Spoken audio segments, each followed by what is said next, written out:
increasing the extent of our protected areas in terms of adapting to climate change, it just buys us options, and it buys our wildlife more options.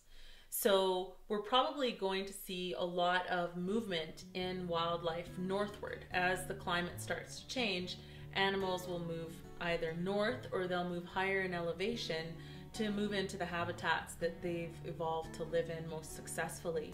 It's essential to a lot of animals' survival to have an area where they can actually exist the way that they naturally do. All the biologists will tell you that the animals are suffering from islanding, where they're islanded in. I think a lot of species it's quite important to migrate with the sun north and south, so I'd really like to see an uninterrupted corridor from border to border and stretching into Montana and the Northwest Territory actually.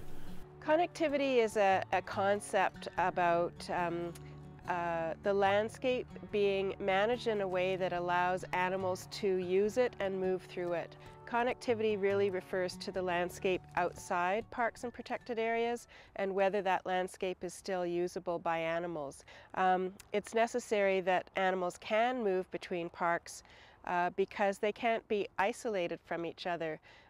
When populations of animals are not able to move between each other, they can become genetically isolated, that would be as unhealthy for people as it is for animals. People need to stay connected to each other, and animals need to stay connected to each other too. We've started to do some of that already. We've started to think about connecting our protected areas. We have overpasses over the Trans-Canada Highway here in Banff. And it's not just the overpasses, there's a series of underpasses as well. So we've already started to think about connectivity, and we're seeing the benefits of that. Those overpasses have over 100,000 successful wildlife crossings, and it continues to grow exponentially every single year. We know that that was money well spent. Now we need to think about connectivity on an even bigger scale. So how do we make sure that parks are connected to each other, not just one half of the park to the other half of the park? There's a segment of the population which feels that whenever you start a national park, provincial park, protected area, it somehow takes it away. It locks it out. You hear all these terms. These folks probably would rather get in there and cut the trees and build the condos and take out the coal or whatever. But it's an argument we do have to consider.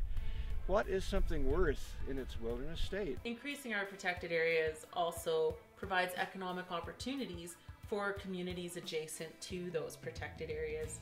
And those economic opportunities come in the form of tourism, obviously, but also attracting people to live and work in those communities. And there's lots of research out there to show that it's worth more money, more real money to the economy in its wilderness state. That's because people spend so much money on things like backpacks and cameras and binoculars and especially vacations, which people like to take in places they can walk in the wild. That's, if you just add all this up, compared to the amount of money you can rip out of a place with industry and development, it's worth more, hands down, as wilderness. The level of ecological goods and services that we reap from intact wilderness every day isn't even comparable to anything that man can produce. We can't filter water as effectively as a series of wetlands can. We can't store carbon as effectively as an intact forest can. We don't have the resources. It would cost us billions and billions of dollars. We have had considerable impact on the Alberta landscape as a society. And I don't have to get into the details of what those negative impacts are. We know that we've clear cut a lot of our forests, and we've got huge oil and gas developments, we've got some mining developments, we've got cities that are just ever expanding into native habitat. We've got lots of highways and different communities popping up in different places. And those are all impacts in and of themselves. But it's important to understand that the greatest impact of all is when all of those impacts are added together. So in most parts of the Alberta landscape, we have forestry and oil and gas and seismic lines and recreation and communities all in the same area of the landscape. The cumulative effects of all of that development are far greater than any one of those developments on their own. By protecting our wildlands, we will ensure that intact forests clean our water as it runs from the mountaintops through our cities and through the grasslands. We'll ensure that trees suck the carbon dioxide out of the atmosphere. We'll ensure that an abundance of life continues to exist and the relationships between all of the animals and plants continue to persist. We rely on these relationships because it's what keeps our ecosystems functioning in a stable way. And it's that stability that will mitigate the impacts of climate change and hold our climate steady.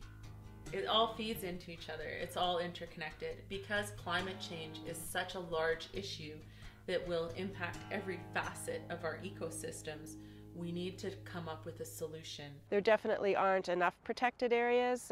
In Canada we have roughly around 12%, but scientists are telling us we need much more than that, that we should be managing as much as 50% of our landscape for that clean air, clean water, and all the many benefits that we get from the natural world. The solution to climate change, one of the most complex, daunting problems that we've ever faced as a species, the simplest solution is to increase the extent of our parks and protected areas.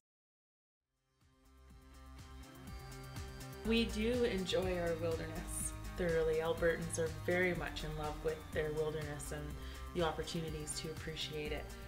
Do more Albertans need to get out and enjoy it? Absolutely. Another way to get engaged is to volunteer. So just a few days ago here in Canmore, a whole bunch of people got together to transplant some trees in one of the wildlife underpasses to make that underpass more attractive for wildlife to use it. So when we think about parks and protected areas, sometimes it's not about creating new ones. Sometimes it's about helping ensure that the ones that we have are managed in a way that promotes the values that we hold dear. Clearly, if we want to have more wildland protected, we have to tell the government in large numbers that we need it. So, get those emails and letters out, call your MLA, call your MP, it's a national issue as well. Do what you can to pressure political figures. Join organizations like CPAWS, they speak for us. Write a letter to the editor in your local newspaper. I wrote a letter to the editor earlier this year and ended up on national radio. You think your letter to the editor is not being read? Think again. It's being picked up across the country. Protecting the landscape and maintaining it in its own right is very important and very enriching for ourselves and for our children and their children and their children. And ideally I should go 7 generations down the road, because that's the way a lot of Native Indians thought about the landscape. We got to be in it for the long haul.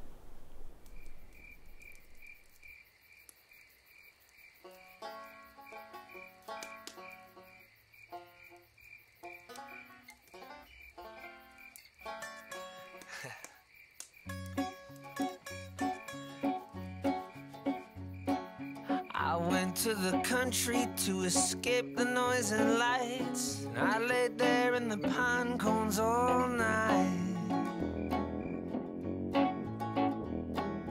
I woke in the morning and all the trees were gone. I got this sinking feeling, everything felt wrong. There were strip malls and dollar stores and diesel in the air. So I slept in a rowboat and I anchored far from shore. Now I don't hear them chainsaws no more. I woke in the morning when someone pulled the plug.